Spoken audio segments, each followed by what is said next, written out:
Ang kakayahang humandle ng stress ay isang mahalagang pundasyon sa pagkamit ng tunay na tagumpay. Sa bawat hakbang ng ating buhay, tiyak na makakaranas tayo ng mga hamon at pagsubok na maaaring magdulot ng stress. Ang pangunahing susi ay hindi ang pag-iwas dito kundi ang pag-aaral kung paano natin ito mapapamahalaan. Sa pamamagitan ng epektibong pamamahala ng stress, nagiging handa tayo sa mga paglilipat ng buhay na nagdadala ng mga oportunidad at hamon patungo sa tagumpay. Una, mahalaga ang pagkilala sa ating mga emotion.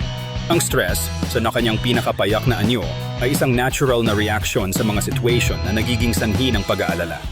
Kung alam natin ang mga senyales ng stress sa ating sarili, mas madali nating matutukoy kung kailan kailangan natin ng pahinga o pagbabago. Ang pagkakaroon ng matibay na kamalayan sa ating mga emosyon ay nagiging gabay natin sa mga desisyon, lalo na kung ito ay may kinalaman sa mga mahalagang pagkakataon sa hinaharap. Sunod, ang epektibong pamamahala ng stress ay hindi lamang nakatutok sa kasalukuyan, kundi sa ating mga plano at layunin. Ang regular na ehersisyo, pagkain ng masustansyang pagkain, at pagkakabonding sa pamilya at kaibigan ay ilan sa mga paraan upang maalis ang stress. Sa ganitong paraan, lalo tayong nagiging handa sa mga darating na hamon. Sa bawat oras na pinapagana natin ang ating katawan at isipan, nagiging mas malakas tayo sa pagharap sa mga pagsubok na nagiging hakbang patungo sa tagumpay. Higit pa rito, ang kakayahang humandle ng stress ay nagtuturo sa atin ng mga aral na pinapadami ang ating karanasan at kaalaman.